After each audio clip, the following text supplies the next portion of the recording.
కూడి వచ్చిన దేవుని పిల్లలందరికీ కూడా నా నిండు వందనాలు తెలియజేసుకుంటున్నాను. వందనాలు చెప్పండి. నమస్కారానికి ప్రతి నమస్కారం సంస్కారం అన్నారు పెద్దలు. హల్లెలూయా. అందరికి కూడా హ్యాపీ క్రిస్మస్. సేమ్ టు చెప్పరా? ఓకే. ప్రియమైన దేవుని పిల్లలారా, ఈ క్రిస్మస్లో క్రీస్తు లేకపోతే అది అర్థవంతంగా ఉండదు. వాక్యం లేకపోయినా, క్రీస్తు పుట్టుక గురించి మనం వినకపోయినా దానికి పర్థం ఉండదు, దానికి ఒక ప్రయోజనం ఉండదు. కాబట్టి ఈ క్రిస్మస్లో క్రీస్తు ఎందుకు ఈ లోకానికి వచ్చారు, ఎందుకు ఆయన ఈ లోకంలో జన్మించారు అనే విషయాలను గురించి మనం ఈ సమయంలో కొన్ని మాటలు మనం ఆలోచించే ప్రయత్నం చేద్దాం. హల్లెలూయా. అందరూ బలంగా ఉత్సాహంగా ఉన్న వాళ్ళందరూ రెండు చేతులు ఎత్తి హల్లెలూయా చెప్పండి. హల్లెలూయా, హల్లెలూయా. బోలో యేసు మహారాజుకి, రాజుల రాజుకి, జగద్రక్షకునికి, బోలో యేసు మహారాజుకి. Happy happy Christmas, merry merry Christmas, happy happy Christmas, merry merry Christmas. మీ పక్కన వైపు తిరిగి షేక్ అండి చెప్పండి. హ్యాపీ క్రిస్మస్ అని చెప్పండి, మేరీ క్రిస్మస్ అని చెప్పండి. హల్లెలూయా. ఈరోజు సంతోషించాల్సిన దినం. ఎందుకంటే దేవదూతలు ఏమని చెప్పారు? ప్రజలందరికీ కలగబోవో మహా సంతోషకరమైన సువర్తమానం అంటే ఇది. హల్లెలూయా. కాబట్టి మనం అందరూ కూడా సంతోషించి ఆనందించే దినం ప్రియమైన దేవుని పిల్లలారా ఇది. కాబట్టి ఈ దినాన మనం దేవుని మాటలు మనం ఆలోచన చేద్దాం. నేను వాక్యంలోకి వెళ్ళే ముందు ఒక సందర్భాన్ని చెప్పి నేను ముందుకు వెళ్తాను. చంద్రుడి మీద మొట్టమొదట అడుగుపెట్టిన వ్యక్తి నీల్ ఆర్మ్స్ట్రాంగ్. నీల్ ఆర్మ్స్ట్రాంగ్ అనే వ్యక్తి మనం చూస్తున్నాం కదా, రాత్రిపూట మనకు కనబడతాడు చక్కగా వెన్నెలనిస్తూ. మనందరికీ ఇష్టం చందమామ. ఏ మామ? ఆ చందమామ మీద మొట్టమొదట అడుగుపెట్టిన వ్యక్తి ఎవరంటే నీల్ ఆర్మ్స్ట్రాంగ్. ఆయన చంద్రుడి మీద అడుగుపెట్టి భూమి మీదకి వచ్చినప్పుడు, ఓ చంద్రుడి మీద అడుగుపెట్టి వచ్చాడనేసి ఆయన్ని చూడాలని, ఆయన ముట్టాలని, ఆయనతో ఫోటోలు సెల్ఫీలు తీసుకోవాలని చాలామంది ఆయన దగ్గరకు వచ్చేవారు. అలా విలేకరులు కూడా వచ్చి నీల్ ఆర్మ్స్ట్రాంగ్ గారిని ఇంటర్వ్యూ చేశారు. ఏమనంటే, చంద్రుడి మీద అడుగుపెట్టి వచ్చాడు, గ్రేట్ పర్సనేనా, గొప్ప వ్యక్తినా, అప్పుడు చంద్రుడి మీద అడుగు పెట్టాడంటే మామూలు విషయం కాదనేసి ఆయన దగ్గరికి వచ్చి, సార్ మీరు చంద్రుడి మీద అడుగు పెట్టారు కదా, అసలుకి చంద్రుడి మీద అడుగు పెట్టడం అంటే మామూలు విషయం కాదు, అలాంటి చంద్రుడి మీద అడుగు పెట్టారు, కాబట్టి మీరు ఏమని ఫీల్ అవుతున్నారు, మీరు ఏమని ఫీల్ అవుతున్నారంటే నీల్ ఆర్మ్స్ట్రాంగ్ గారు ఏం చెప్పారంటే, ఒక వ్యక్తి చంద్రుడి మీద అడుగు పెట్టడం కన్నా ఈ సర్వ సృష్టిని కలిగించిన దేవుడే 2000 సంవత్సరాల క్రితం ఈ భూమి మీద అడుగు పెట్టాడు, అది అన్నింటికంటే గొప్ప విషయం అన్నాడు. హల్లెలూయా. బలంగా చప్పట్లు కొట్టి దేవుని నామాన్ని మహిమపరచాలి. ఏమన్నాడమ్మా? ఒక వ్యక్తి చంద్రుడి మీద అడుగు పెట్టడం గొప్ప విషయం కాదు, సాక్షాత్తు దేవుడే ఒక మనిషిని ప్రేమించి మనిషిని రక్షించాలని 2000 సంవత్సరాల క్రితం ఈ భూమి మీద అడుగు పెట్టాడు చూడండి, అది అన్నింటికంటే గొప్ప విషయం అని చెప్పాడు ప్రియమైన దేవుని పిల్లారా. అలాంటి ఆ గొప్ప విషయాన్ని బట్టి మనం అందరూ కూడా ఏం చేసాం, ఇక్కడ కూడుకున్నాం. ప్రపంచవ్యాప్తంగా సెలబ్రేషన్ చేస్తూ ఉంటారు, ప్రపంచవ్యాప్తంగా ఆరాధన చేస్తున్నారు. అలాంటి శుభదినాన్ని మనం అందరూ కూడా కూడుకున్నాం. హల్లెలూయా.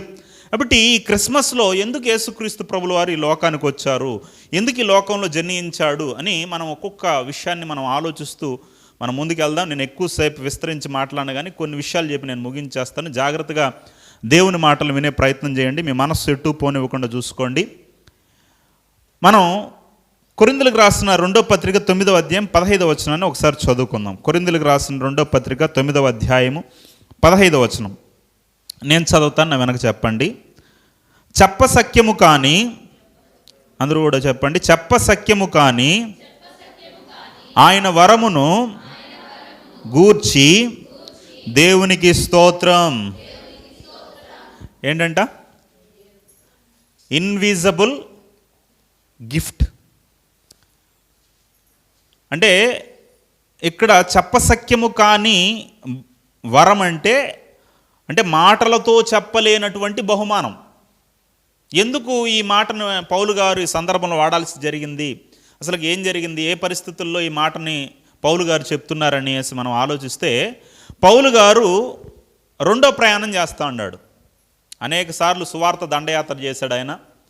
ఇది రెండవసారి వెళ్తున్న క్రమంలో కొరింథీ పట్టణంలో ఆయన ఆగాడు. కొరింథీ పట్టణంలో ఏం జరిగిందంటే, కొరింథీ పట్టణం చాలా పెద్ద పట్టణం. ఆ పట్టణాన్ని రోమన్స్ ఆక్రమించారు. ఆ కొరింథీ పట్టణంలో అనేక దేవాలయాలు ఉన్నాయి, గుళ్ళు ఉన్నాయి. ఆ గుళ్ళని, అంటే మన సైడ్ ఉండే గుళ్ళు కాదు, వాళ్ళ వేరులేండి. కొరింథీ సంబంధించిన వాళ్ళ గుళ్ళు వేరు, వాళ్ళ దేవతలు వేరు.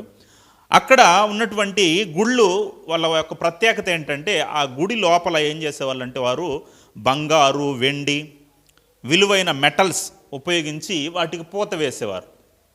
విలువైన మెటల్స్ ఉపయోగించి పూత వేసేవాళ్ళు. వీళ్ళు ఏం చేశారంటే, రోమన్స్ వారి పట్టణాన్ని ఆక్రమించుకొని ఆ దేవాలయాలను అన్నింటిని ఏం చేశారంటే అగ్ని చేత కాల్చేశారు. దేని చేత కాల్చేశారమ్మా? అగ్ని చేత కాల్చేశారు. అగ్ని చేత ఎప్పుడైతే కాల్చేశారో, ఈ విలువైన బంగారు, వెండి, మిగిలిన లోహాలన్నీ కూడా అగ్ని చేత కాల్చబడి అవన్నీ కూడా కాలి కరిగిపోయాయి. ఈ బంగారు, వెండి కాలి కరిగిపోయి విచిత్రమైన మెటల్గా మారిపోయింది. అది అన్నీ ఒకసారి కరిగిపోయి ముద్దగా మారిపోవడాన్ని బట్టి విచిత్రమైన మెటల్గా మారిపోయింది. దానికి వారు పెట్టిన పేరు ఏంటంటే కొరింథియన్స్ మెటల్ అనేసి దానికి ఏదో పేరు పెట్టారు. దాని పేరుని బట్టి ఏం చేశారంటే, ఆ మెటల్ని వారు విలువైందిగా వాడేవారు. ఏంగా వాడేవారు? బంగారు కంటే విలువైందిగా చూసేవాళ్ళు. కొరింథియన్స్ మెటల్ని విలువైందిగా చూసేవాళ్ళు. ఎంత విలువైందంటే బంగారు కంటే విలువైంది. ఎందుకంటే అన్ని మెటల్స్ దాంట్లో కలిసిపోయాయి కాబట్టి, అది ఒక ప్రత్యేకమైన మెటల్గా మారింది కాబట్టి విలువైందిగా చూసేవాళ్ళు. ఎంత విలువైందిగా చూసేవాళ్ళు అంటే, బంగారు కంటే విలువైంది. ఇప్పుడు వాళ్ళు ఏదైనా గిఫ్ట్ ఇవ్వాలనుకోండి, గిఫ్ట్ ఇవ్వాల్సి వస్తే, పుట్టినరోజులో పోయి గిఫ్ట్ ఇవ్వాలంటే ఈ మెటల్ని తీసుకొని పోయి గిఫ్ట్గా ఇచ్చేవాళ్ళు. ఎందుకంటే ఇది బంగారు కంటే విలువైంది. అదే రీతిగా పుట్టినరోజు వచ్చిందనుకో, ఈ మెటల్ని పోయి దాంతో ఏదైనా ఆభరణం లాగా చేసి ఇచ్చేవాళ్ళు. అదే రీతిగా ఏదైనా వాళ్ళు బంధువులు ఇంటికి వచ్చారనుకో, దాన్ని పోయి ఇచ్చేవాళ్ళు. లేదా వీళ్ళు వాళ్ళ ఇంట్లోకి వెళ్ళినా ఈ మెటల్ని ఇచ్చేవాళ్ళు. ఇలా ఆభరణాలు చేసి, రకరకాల వస్తువులు చేసి ఆ మెటల్ని వాళ్ళకి ఇచ్చేవాళ్ళు. దాన్ని గొప్పగా చూసేవాళ్ళు, దాన్ని ఇవ్వడాన్ని బట్టి సంతోషించేవాళ్ళు, ఆనందించేవాళ్ళు. ఇప్పుడు ఎప్పుడైతే ఈ మెటల్ని బట్టి లేదా ఆ విలువైన దాన్ని బట్టి ఆనందిస్తున్నారో, దీన్ని చూసినటువంటి పౌలు గారు ఏమనుకున్నారంటే, అసలు సిసలైన బహుమానం ఏంటో వీళ్ళకి చెప్పాలి. వీళ్ళు ఆ విలువైనటువంటి ఆ బంగారు, వెండి ఇవన్నీ కలవడాన్ని బట్టి దాన్ని గొప్పగా చూస్తున్నారు, ఆభరణాలను బట్టి. దానికంటే గొప్పదైంది, అసలు సిసలైంది ఒకటి ఉంది, దాన్ని పరిచయం చేయాలనేసి వారికి ఎవరిని పరిచయం చేశాడంటే యేసుక్రీస్తుని పరిచయం చేశాడు. యేసుక్రీస్తు యొక్క గొప్పతనాన్ని చెప్పాడు. యేసుక్రీస్తు ఎందుకు ఈ లోకానికి వచ్చాడో చెప్పాడు. యేసుక్రీస్తు యొక్క ప్రాధాన్యత ఏంటో చెప్పాడు. అలా ఎప్పుడైతే వాళ్ళు చెప్పారో, అవును నిజమే, దీనికన్నా, ఈ మెటల్ కన్నా, ఈ బ్రాస్ కన్నా విలువైంది ఏంటంటే యేసుక్రీస్తు అనే బహుమానం వీటన్నిటికంటే గొప్పదైన వాళ్ళు గ్రహించి యేసుక్రీస్తుని అందరూ కూడా అంగీకరించారు. అంగీకరించుకొని వాళ్ళు చక్కగా ఒక మందిరం కట్టుకున్నారు. మందిరం కట్టుకున్న తర్వాత పౌలు గారు బయటకు వచ్చి అప్పుడు ఆలోచించి దేవుని ఆత్మచేత నింపబడి ఆయన ఏం చెప్తున్నాడంటే, అప్పుడు చెప్తున్న మాట ఏంటంటే, చెప్పసఖ్యము కానీ ఆయన వరమును గూర్చి దేవునికి స్తోత్రం, దేవునికి థ్యాంక్స్ అని చెప్తున్నాడు. హల్లెలూయా. మామూలుగా బహుమానం అంటే ఎవరికి ఇష్టం ఉంటుంది చెప్పండి? బహుమానం అంటే అందరికి ఇష్టమే. వాడు పేదోడైనా ధనవంతుడైనా ఎవడికైనా భూమి మీద గిఫ్ట్ అంటే ఇష్టపడని వాడు ఎవడు ఉండడు. పైకి చెప్పచ్చు, అయ్యో ఎందుకండి అనొచ్చు, మాకు వద్దండి అని పైకి మాటకు అనొచ్చు. కానీ ఏమిచ్చారో, అయ్యో మంచి గిఫ్ట్ ఇచ్చారు, ఇంటికి పోయిన వెంటనే ఓపెన్ చేసి చూడాలి ఏమిచ్చారో అనే ఆతృత, ఆశ లోపల ఉంటుంది. కాబట్టి బహుమానాన్ని ప్రతి ఒక్కరు ఇష్టపడతారు, గిఫ్ట్ని ప్రతి ఒక్కరు ఇష్టపడతారు. కానీ ఇచ్చే ప్రతి బహుమానం మనకు ఉపయోగపడుతుంది అంటే ఇచ్చే ప్రతి బహుమానం మనకు పడకపోవచ్చు. ఎందుకంటే ఇచ్చేవాళ్ళు మంచి మనసుతో ఇవ్వకపోవచ్చు. కొంతమంది ఎలా ఇస్తారంటే, వాళ్ళు ఏదో మాకు ఇచ్చారు కాబట్టి ఇంకా తప్పదు వాళ్ళకి ఇవ్వాలి అనేసి ఇచ్చేవాళ్ళు కొంతమంది ఉంటారు. కొంతమంది ఫంక్షన్కి వస్తే మేమేమి తీసుకొని పోకపోతే ఏమనుకుంటారో అని గిఫ్ట్ తీసుకొని వచ్చేవాళ్ళు కొంతమంది ఉంటారు. కొంతమంది ఎలా అంటే, అందరికంటే పెద్దది నాదే ఇవ్వాలి, నన్ను వాళ్ళు గమనించాలి, నేనే గొప్పగా కనపడాలి అనేసి గొప్పగా కనపడడం కోసం గిఫ్ట్గా ఇచ్చేవాళ్ళు కొంతమంది ఉంటారు. అది మనకు ఉపయోగపడచ్చు, ఉపయోగపడకపోవచ్చు. వీడి ఇది ఉపయోగపడుతుందా లేదా, ఇది వాడి దగ్గర ఉందా లేదా, ఇది వాడికి ప్రయోజనకరంగా ఉంటుందా లేదా అనేది అనవసరం వాళ్ళకి. వాళ్ళ గొప్పలు లేదా ఇచ్చాడా లేదా, లేదా అడిగి పోయిన తర్వాత ఏదో ఒకటి ఇవ్వాలి కాబట్టి ఇవ్వాలి అనే ఉద్దేశంతో ఇస్తారు, కానీ అది మనకు ఉపయోగపడుతుంది లేదా అనేది సెకండరీ. అలా కొంతమంది ఉంటారు. కానీ కొంతమంది గిఫ్ట్ ఎలా ఉంటుందంటే, మనల్ని ప్రేమించే వాళ్ళు, మనల్ని అభిమానించే వాళ్ళు, లేదా మనల్ని కన్నవారు మనకి ఏదైనా ఇవ్వాలనుకున్నప్పుడు ఎలాంటిది ఇవ్వాలనుకుంటారంటే, మనకు ఉపయోగపడేది, మనకు ప్రయోజనకరమైనది ఇవ్వాలనుకుంటారు. నా బిడ్డ స్కూల్కి వెళ్తా ఉంది, నడుచుకొని వెళ్తా ఉంది, నా బిడ్డకి ఎంత కష్టమైనా సరే, అది నాకు ఎంత ఇబ్బంది అయినా సరే ఒక సైకిల్ కొనేవాళ్ళు నా బిడ్డకి. నా బిడ్డకి వాచ్ లేదు, అందరికీ వాచ్ ఉంది కాబట్టి నా బిడ్డకి నేను వాచ్ కొనేవాలి అనేసి మనం ప్రేమించే వాళ్ళు మనకు ఏది అవసరమో, ఏది ఉపయోగపడుతుందో అలాంటివి ఇవ్వడానికి ఇష్టపడతారు. అలానే పరలోకపు తండ్రి కూడా భూమి మీద ఉన్న వారందరినీ దేవుడు ప్రేమించాడు. బైబిల్లో రాయబడింది, దేవుడు లోకమును ఎంతో ప్రేమించాను. లోకం అంటే ఏంటమ్మా? లోకం అంటే మట్టా? లోకం అంటే మట్టి కాదు. లోకం అంటే మనుషులమైన మనల్ని, మనందరిని ఏం చేశాడు? దేవుడు ప్రేమించాడు. ఆయన వన్ సైడ్ లవ్. ఒక మాటలో చెప్పాలంటే ఏం side love? One side love అంటారు కదా, ఒక పక్క నుండి ప్రేమిస్తారు, ఇంకొక పక్క నుండి ప్రేమించరు అన్నమాట. అలానే నువ్వు ప్రేమించకపోయినా ఆయన ప్రేమిస్తూనే ఉన్నాడు. భూమి మీద ఉన్న మనుషులు ప్రేమించకపోయినా ఆయన ప్రేమిస్తూ ఉన్నాడు. ఎప్పటి నుండి ప్రేమిస్తున్నాడు? నువ్వు పుట్టినప్పటి నుండి ఆయన ప్రేమను చూపిస్తూనే ఉన్నాడు. మనము తల్లిలో పాలు పెట్టాలని మనం అడగలా. నా బిడ్డ పుట్టిన తర్వాత వాడికి పాలు అవసరమని తల్లిలో పాలను పెట్టాడు. తర్వాత పళ్ళు వస్తాయి, ఈ పళ్ళను అరగదీయాలంటే వాడికి పండ్లు కావాలి అనేసి చెట్లలో పండ్లను పెట్టాడు, రకరకాల ఆకుకూరలను పెట్టాడు, మాంసాన్ని పెట్టాడు. భూమి మీదకి వచ్చిన వెంటనే పాల కన్నా ముఖ్యంగా వాడికి గాలి అవసరం, గాలి పెట్టాడు. మనం అడగల ఇవన్నీ. వాడికి సూర్యరశ్మి అవసరం కాబట్టి సూర్యరశ్మిని పెట్టాడు. వాడికి నీళ్ళు అవసరం కాబట్టి వర్షాన్ని కురిపించాలి, నేను వర్షాన్ని కురిపిస్తున్నాడు. ఇవన్నీ కూడా మనం అడగల, ఎందుకంటే ఆయన తండ్రి కాబట్టి మనం అడగకపోయినా అన్నీ చేస్తున్నాడు. ఆయన వన్ సైడ్లో ఎప్పుడూ ప్రేమిస్తూనే ఉంటాడు, ఎప్పుడు మనకిస్తూనే ఉంటాడు. హల్లెలూయా. అలా ప్రపంచ మానవాళ్ళందరికీ ఉపయోగపడే ఒక గిఫ్ట్ ఇవ్వాలి, ఒక బహుమానాన్ని ఇవ్వాలి అనేసి ఆశపడ్డాడు. ఆశపడి ఆయన ఏం చేశాడంటే ఒక గిఫ్ట్ ఇచ్చాడు. మామూలుగా మనం ఏం చేస్తాం, ఏదైనా గిఫ్ట్ ఇవ్వాల్సి వచ్చినప్పుడు రంగురంగుల కాగితాల్లో చుట్టిస్తాం కదా, అలాంటి మారితోనే దేవుడు కూడా తన కుమారుడిని ఏం చేశాడంటే పొత్తి గుడ్డల్లో చుట్టి నీకు ఇచ్చాడు. బహుమానంగా ఎవరిని చుట్టిచ్చాడు? తన కుమారుణ్ణి పొత్తి గుడ్డల్లో గిఫ్ట్ లాగా చుట్టి నీకు ఇచ్చాడు. ఆ బహుమానం ఎవరు? Lord Jesus Christ. హల్లెలూయా.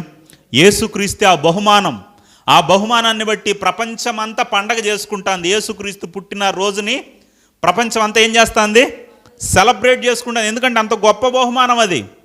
అదే ఒక ప్రాంతానికో, ఒక పల్లెకో, ఒక పట్టణానికో, ఒక దేశానికో పరిమితమైంది కాదు. ఈ పండుగ ప్రపంచవ్యాప్తంగా సెలబ్రేషన్ చేసుకుంటున్నారు. ఏ దేశానికి వెళ్ళినా పండగ. హల్లెలూయా. ఎందుకంటే దేవుడు లోకాన్ని ప్రేమించి తన కుమారుడైన యేసుక్రీస్తునే బహుమానంగా ఇచ్చాడు. ప్రియమైన దేవుని పిల్లలు, ఆ బహుమానం వల్ల ఏం ఉపయోగం అంటే మన అవసరతలు, మన అక్కర్లు అన్నిటినీ తీర్చాలనే ఆలోచించి యేసుక్రీస్తుని ఇచ్చాడు. మామూలుగా మనిషికి ఏం అవసరం? మనిషికి జ్ఞానం అవసరం అనుకోండి, విజ్ఞానం అవసరం అనుకోండి. దేవుడు ఎవరిని పంపించేవాడంటే లోకంలోకి ఒక జ్ఞానవంతుని పంపించేవాడు. లేదా మనిషికి ఆరోగ్యమే అవసరం అనుకోండి, లోకంలోకి దేవుడు ఏం చేసేవాడు అంటే ఒక పెద్ద డాక్టర్ని పంపించేవాడు. మనిషికి డబ్బే అవసరం అనుకోండి, ఒక గొప్ప ధనవంతుడిని లోకంలోకి పంపించేవాడు. మనిషికి సైన్సే అవసరం అనుకోండి, దేవుడు ఒక గొప్ప శాస్త్రవేత్తని లోకంలోకి పంపించేవాడు. వీటన్నిటికన్నా మనిషికి అవసరమైంది ఏంటంటే, మనిషి దేని చేత భయపడుతున్నాడంటే మనిషి పాపము చేత బాధపడుతున్నాడు. మనిషి నరకాన్ని చూసి భయపడుతున్నాడు, భయాన్ని చూసి బాధపడుతున్నాడు. వీటన్నిటి నుండి ఏం చేయాలి? మనిషిని ఒకటి పాపం నుండి విడిపించాలి, నరకం నుండి విడిపించాలి, భయం నుండి విడిపించాలి. హల్లెలూయా.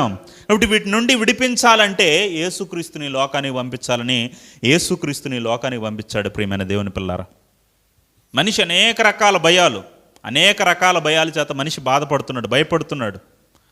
బొద్దింకను చూస్తే భయం, బల్లిని చూస్తే భయం, కుక్కను చూస్తే భయం, చీకటిని చూస్తే భయం, దయ్యాన్ని చూస్తే భయం, నీటిని చూస్తే భయం, చలిని చూస్తే భయం, అప్పులను చూస్తే భయం, అనారోగ్యాన్ని చూస్తే భయం.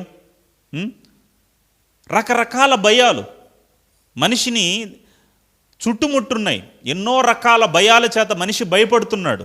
ఈ భయం అనేది ఎక్కడ ప్రారంభమైంది? భయం అనేది మొట్టమొదట ఎక్కడ ప్రారంభమైందంటే మన పితరులు, మన తాతల ముత్తాతల తాతల తాత ఆదాము హవ్వ వారు ఏం చేశారంటే వారికి చక్కగా ఏదైనా తోటను దేవుడు చేసి వారిని ఏదైనా తోటలో ఉంచారు. అక్కడ వారికి ఏ కష్టం లేదు, ఏ బాధ లేదు, ఏ కొరత లేదు, ఎప్పుడూ ఆనందం, ఎప్పుడూ సంతోషం, వారు కోరింది తినచ్చు, ఎప్పుడూ కూడా సుఖంగా ఉన్నారు. అలాంటి స్థితిలో ఉన్నవారు ఎప్పుడైతే సర్పం మాట విన్ని పండు తెంచుకొని తిన్నారో, పాపం చేశారో, పాపంలోకి వెళ్ళారో, వారి జీవితంలోకి ఏం ఎంటర్ అయింది? భయం అనేది ఎంటర్ అయింది. మీరు ఆదికాండం 3వ అధ్యాయం 10వ వచనం చదవండి. ఆదికాండం 3వ అధ్యాయం 10వ వచనం.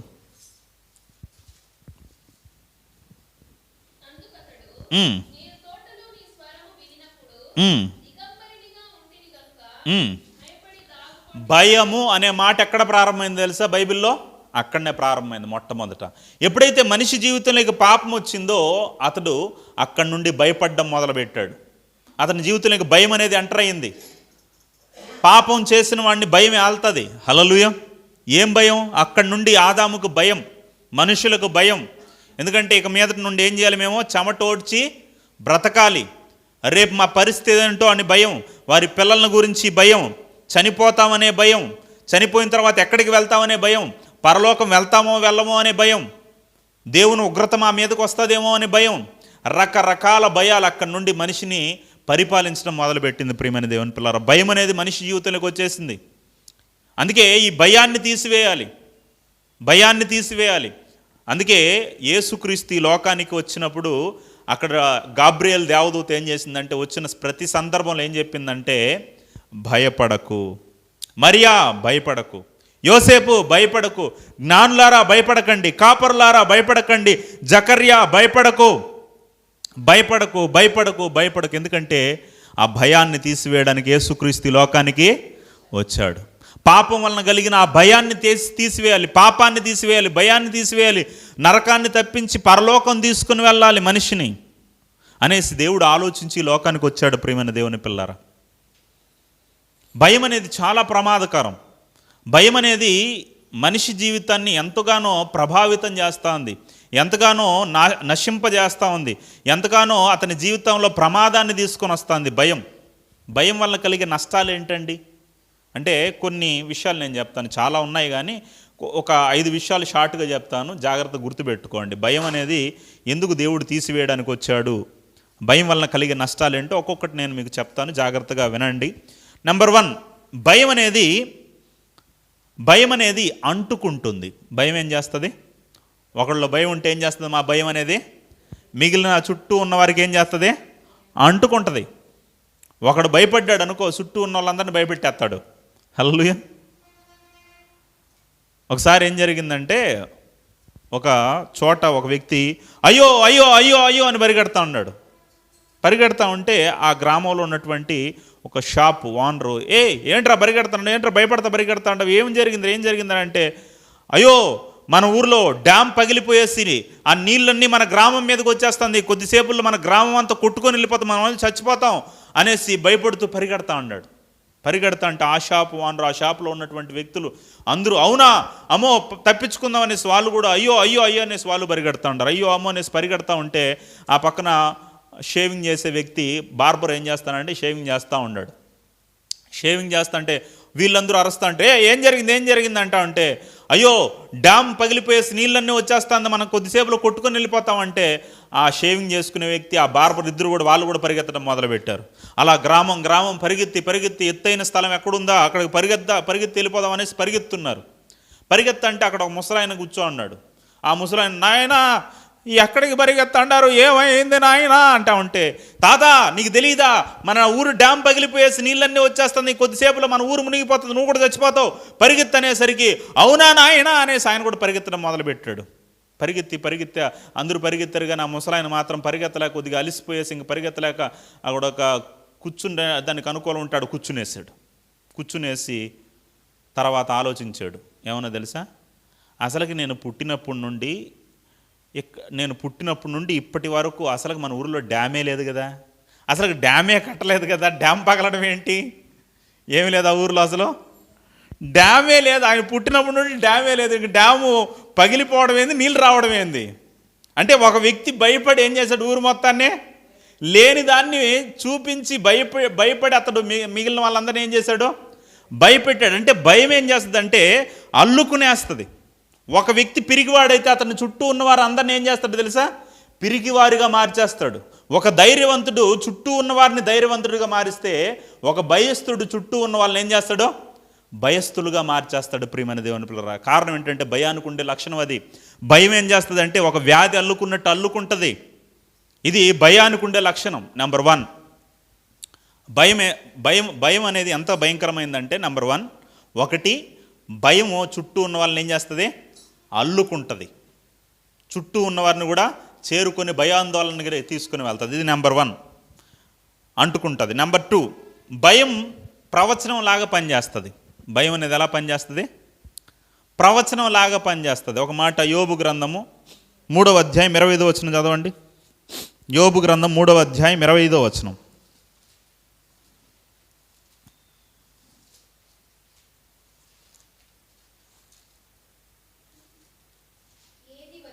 ఏది వచ్చునని నేను బహుగా భయపడితినో అది నాకు సంభవించుచున్నది. హల్లెలూయా. యోబు గారు ఏది వస్తుందని భయపడ్డాడు, అదే సంభవిస్తుందంట యోబు గారి జీవితంలో. యోబు గారు అనుకున్నారనమాట, నా ఆస్తులన్నీ ఎవరైనా దోచుకొని వెళ్ళిపోతే, నా పిల్లలు చచ్చిపోతే, నాకు రోగం వచ్చేస్తే, ఇవన్నీ అనుకున్నాడంట. ఆయన ఊహించుకున్నాడంట. అదే ఆయన జీవితంలో ఏం జరుగుతుంది, ఊహించుకున్నాడు, భయపడ్డాడు, అయితే జరుగుతుంది. మన జీవితాల్లో కూడా మనం భయపడ్డాం అనుకో, ఏది వస్తుందనేసి మనం భయపడతామో అదొక ప్రవచనం లాగా మన జీవితంలో జరిగిపోతూ ఉంటుంది. అదో నా పిల్లలు ఏమైపోతారో అలానే జరిగిపోద్ది. నేనేమైపోతాను అంటే అలానే జరుగుతుంది. నాకు రోగం తగ్గదేమో అంటే తగ్గదు. హల్లెలూయా. నా పిల్లలు బాగుపడరేమో ఇలానే ఉంటారో అలానే ఉంటారు. నువ్వు ఏది భయపడతావు అదే అలా జరుగుతుందంట. ఒకసారి ఒక వ్యక్తి ఉన్నాడు, అతని పేరు మార్టిన్. ఒక మంచి బాడీ బిల్డర్. ఆయన బాడీ బిల్డర్, బాగా జిమ్కి వెళ్ళి బాగా కండలు పెంచాడు, మంచి బాడీ ఉంది ఆయనకి. ఆయన పనిచేసే పని ఏంటంటే, రైల్లో ఈ ఫ్రూట్స్ లేదా ఆకుకూరలు ఇవన్నీ వెజిటేబుల్స్ కానీ ఒక ప్రాంతం నుండి ఇంకొక ప్రాంతానికి తీసుకుని వెళ్ళడానికి ఆ రైల్లో ఏసీ బోగీలాగా, అంటే దాంట్లో పెడితే అది కూలింగ్ బట్టి పాడైపోకుండా ఉండేటట్టు బోగీలు ఉంటాయి అన్నమాట. ఆ బోగీలు ఏదైనా రిపేర్ వస్తే ఆ ఏసీ యూనిట్ని పోయి రిపేర్ చేయడం, అందులో ఉన్నటువంటి ఏదైనా రిపేర్లు ఉంటే సరి చేయడం అతని పని. అలా పని చేసేవాడు. 2-3గా దాన్ని పని చేసేవాళ్ళు. అతడు ఎప్పుడు కూడా తన స్నేహితులతో ఏం చెప్పేవాడు అంటే, అతనికి ఒక భయం ఉండేది. ఏంటి ఆ భయం అంటే, నేను ఆ ఏసీ బోగీలోకి వెళ్ళి రిపేర్ చేస్తున్నప్పుడు ఆ డోర్ క్లోజ్ అయిపోతుందేమో, ఆ ఏసీలో లోపల ఉండేసి ఆ చలికి గడ్డగట్టిపోయి నేను చచ్చిపోతానేమో అని భయపడేవాడు. వాళ్ళ స్నేహితులు కూడా చెప్పేవాడు, రే నాకు భయంగా ఉందిరా, నేనేమైనా మిస్ అయిపోయేసి ఆ డోర్ నేను ఒక్కడనే ఉండిపోయినప్పుడు డోర్ క్లోజ్ అయిపోయేసి ఆ చలికి నేను గడ్డగట్టి చచ్చిపోతానేవరా అంటా ఉంటే వాళ్ళు చెప్పేవారు, రే నీకేమైనా పిచ్చారా, ఇంత పెద్ద బాడీ పెంచు, మాకు లేని బాడీ, కండలు వడదిరిగి ఉండాయి, నువ్వేంట్రా ఇంత భయపడతావు, ఇంత పిరికోడిలాగా ఉండవు ఏంట్రా, అలా ఎందుకురా మాట్లాడుతూ ఉండవు అని చెప్పేవాళ్ళు. అని అతడు భయపడతా ఉండేవాడు. ఒకరోజు ఏం జరిగిందంటే, తన స్నేహితుడు ఆయన పని చేస్తూ ఉంటే ఒక యూనిట్ లోపల రిపేర్ వచ్చేసరికి ఏసీ బోగీలోకి వెళ్ళి రిపేర్ చేస్తూ ఉంటే ఏం జరిగిందంటే, వాళ్ళ ఫ్రెండ్ అన్నాడు, రే ఇది ఒక అరగంట పని ఉంటుంది, నాకు సినిమా ఉందిరా, సినిమా స్టార్ట్ అయిపోతుంది, ఇది అవ్వలేదు, నేను ఆడికి వెళ్తాను, నువ్వు చూసుకొని రాగలుగుతావరా అంటే, సరేలేరా ఏముందిలేరా నేను చూసుకొని వస్తానని చెప్పేసరికి అతడు వెళ్ళిపోయాడు. అనుకోకుండా అతడు రిపేర్ చేస్తూ ఉంటే ఏసీ బోగి ఆ బోగి ఏమైపోయిందంటే క్లోజ్ అయిపోయింది, డోర్ క్లోజ్ అయిపోయింది. ఇంకా అతడికి భయం స్టార్ట్ అయిపోయింది. ఇంకా నేను అనుకున్నట్టే ఏం జరుగుతుంది, లోపల చిక్కుపోయిన డోర్ క్లోజ్ అయిపోయింది, ఇంక నేను గడ్డగట్టిపోతాను చచ్చిపోతాను అనేసి ఆ భయంతో ఉండి తెల్లారితో వచ్చి ఆ డోర్ ఓపెన్ చేస్తే నిజంగానే అతడు గడ్డగట్టి చచ్చిపోయాడు. ఎగడకపోయేసి గడ్డగట్టి చచ్చిపోయాడు. డాక్టర్లు పరిశీలిస్తే అతడు గడ్డగట్టి చచ్చిపోయాడు అనేసి వారికి నిర్ధారణ అయింది. కానీ వాస్తవం ఏంటంటే, ఆ భోగిని లోపల చూస్తే కొద్దిగా వెచ్చగానే ఉంది, అంత కూలింగ్ ఏం లేదు. కానీ ఇతడు గడ్డగట్టి చచ్చిపోయే పరిస్థితికి వెళ్ళి చచ్చిపోయాడు. ఎందుకంటే అతడు ఫీల్ అయ్యాడు, అతడు అనుకున్నాడు ఏమని, డోర్ క్లోజ్ అయిపోతుంది, నేను గడ్డగట్టి చచ్చిపోతాను అనేసి నిజంగానే ఫీల్ అయ్యి నిజంగానే అతని శరీరం అలానే మారిపోయింది. హల్లెలూయా. చూసారా, భయం అనేది నువ్వు భయపడతా ఉంటే అది ఒక ప్రవచనం లాగా నీ జీవితంలో మారిపోయి అదే జరుగుతుంది. ప్రియమైన దేవుని పిల్లారా, కాబట్టి భయం అనేది అంత ప్రమాదకరమైంది. నెంబర్ 1, భయం ఏం చేస్తుంది? అంటుకుంటుంది. నెంబర్ 2, భయం ఏం చేస్తుంది? ప్రవచనం లాగా పనిచేస్తుంది. మూడోది, భయం మన జీవితాన్ని ఏది సాధించకుండా చేస్తుంది. భయం అనేది ఏం చేస్తుంది? మన జీవితంలో ఏది సాధించకుండా చేస్తుంది. అమ్మో, నేను ఉద్యోగం చేస్తానో చేయలేనో, నేను ఈ పని చేస్తానో చేయలేనో, ఇదో ఎగ్జామ్లో పాస్ అవుతానో లేనో అనేసి ఈ భయం నింది అనుకో, నువ్వేది సాధించకుండా చేస్తుంది. అయ్యో, నేను అక్కడికి వెళ్ళి మైక్ పట్టుకొని పాట పాడతానో పాడలేనో, అక్కడికి వచ్చి వాక్యం చదువుతానో చదవలేనో, ప్రార్థన చేస్తానో చేయలేనో, లేదా 10 మందిలో నిలబడి వాక్యం చెప్తానో లేనో అనేసి ఇలా భయపడుతూ ఉంటే నీ జీవితంలో నువ్వు ఎప్పటికీ ఏమీ సాధించలేవు. భయం అనేది నీ జీవితంలో ఏది సాధించకుండా చేస్తుంది. అది అంత ప్రమాదకరమైనది భయం. నీ జీవితాన్ని పాడు చేసేది భయం, ప్రియమైన దేవుని పిల్లరా. కాబట్టి ఇది మూడోది. సమయం లేదు కాబట్టి నేను చెప్పుకుంటూ వెళ్ళిపోతాను, మరి 2వ ఆరాధన ఉంది కాబట్టి. 4వది, భయం అనేది నిన్ను ఆయుష్కాలం తగ్గిపోయేటట్టు చేస్తుంది. భయం అనేది దేవుడిచ్చిన ఆయుష్కాలం ఇంత అనుకుంటే దాంట్లో 10-15 సంవత్సరాలు తగ్గిపోయేటట్టు చేసేది ఏంటంటే భయం. నువ్వు భయపడుతూ ఉంటే దేవుడిచ్చిన ఆయుష్కాలం కన్నా ముందే చచ్చిపోతావు.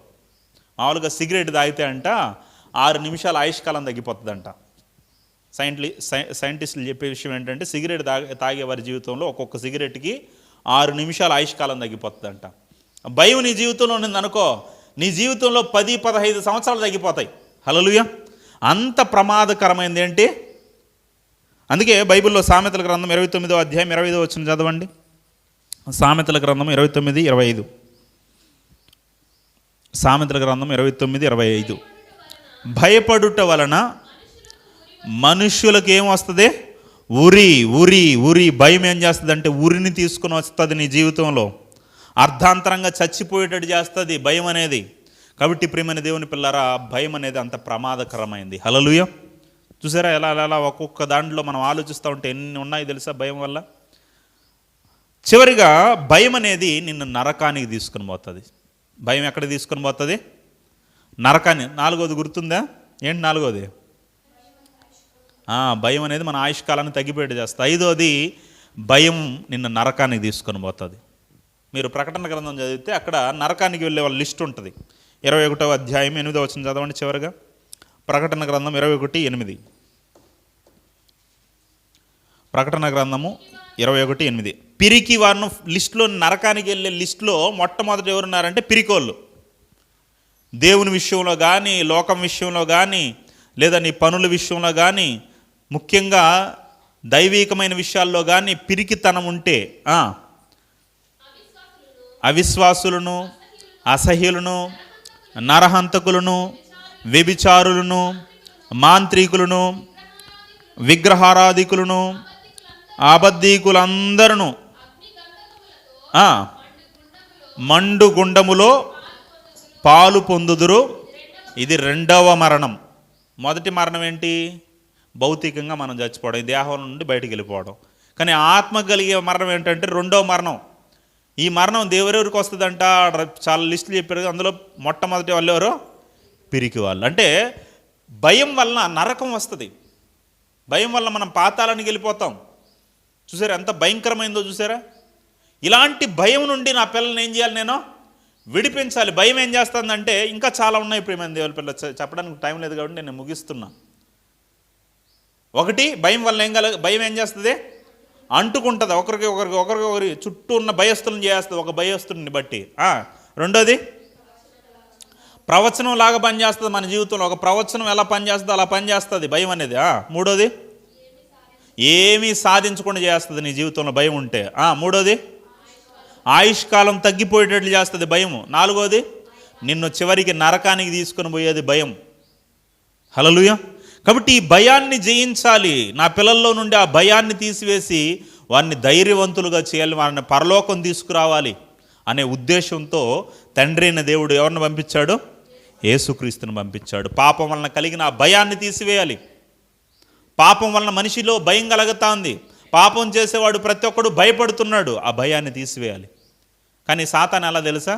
నువ్వు భక్తి చేయి, నువ్వు మందిరానికి వెళ్ళు, నువ్వు కానుకలు ఇవ్వు, అన్నీ చేయి, కానీ భయం మాత్రం తీసేసుకోవద్దు. భయం మాత్రం కలిగి ఉండు అనేసి భయం మనల్ని ఇంకా భయస్తుల్ని చేస్తూ ఉంటుంది. అందుకే దేవుడు ఆ భయాన్ని తీసివేయడానికి బైబిల్లో కూడా మనం చూసినట్లయితే ఎన్నిసార్లు రాయబడింది తెలుసా? భయపడకుడి అని 365 సార్లు భయపడకుడి భయపడకుడి భయపడకుడి అని చెప్తాడు దేవుడు. అంటే సంవత్సరానికి ఎన్ని రోజులు? 365 రోజులు. అంటే ప్రతిరోజు నీకేం చెప్తాడు తెలుసా? అమ్మా భయపడకు, అయ్యా భయపడకు, నాయనా భయపడకు, తల్లి భయపడకు, నేనున్నాను నీకు, హల్లెలూయా, భయపడకు భయపడకు. ఇంకా భయాలంట 365 రకాల భయాలు ఉన్నాయంట ప్రపంచంలో. ఎన్ని రకాల భయాలు ఉన్నాయంట? 365 రకాల భయాలు ఉన్నాయి. అంటే ప్రతి భయాన్ని గురించి కూడా చెప్తాడు దేవుడు, హల్లెలూయా. ఏ భయానికి ఏం చేయదు నువ్వు? భయపడకు, నేనున్నా నీకు తోడుగా. ఇమ్మానుయేలు అంటే అర్థం ఏంటి నాయనా? దేవుడు మనకు తోడు, హల్లెలూయా. దేవుడే, ఆయనే మనకు తోడుగా ఉన్నాడు. మనుషులు కోరుకుంటారు దేవుడు మాకు తోడుగా ఉంటే బాగుండని. అందుకే ఆయన మనకు తోడుగా ఉండడానికి వచ్చాడు, మనకు ధైర్యం ఇవ్వడానికి వచ్చాడు. మన భయాలన్నింటిలో నుండి, పాప భయం నుండి, నరక భయం నుండి, పరలోకం వెళ్తామో వెళ్ళమో అనే భయం నుండి మనల్ని విడిపించి పరలోకం తీసుకొని పోవడానికి మన ప్రభు ఏం చేశాడు? ఆయన ఈ లోకానికి వచ్చాడు, హల్లెలూయా. చాలా కారణాలు ఉన్నాయి. ప్రాముఖ్యమైన ఒక కారణాన్ని కూడా మనం చూసాం. పాపం వలన కలిగిన భయాన్ని నుండి మనల్ని విడిపించడానికి యేసుక్రీస్తు లోకానికి వచ్చాడు అనేది మనం ఈరోజు చూసాం. కాబట్టి మనలో ఏమైనా భయాలు ఉన్నాయేమో, ఈరోజు భయముతో ఇక్కడికి వచ్చావేమో. ఏ భయము నిన్ను కృంగదీస్తూ ఉందో, ఏ భయం నిన్ను భయపెడతా ఉందో నాకు తెలియదు. ఏ భయమైనా సరే ఆ భయాలన్నింటిలో నుండి దేవుడు విడిపించడానికి ఆయన సమర్థుడు. నువ్వు ఆయన నీ హృదయంలో చేర్చుకోగలిగినట్లయితే, నీ కుటుంబంలో చేర్చుకోగలిగినట్లయితే, ఆయన నువ్వు అంగీకరించి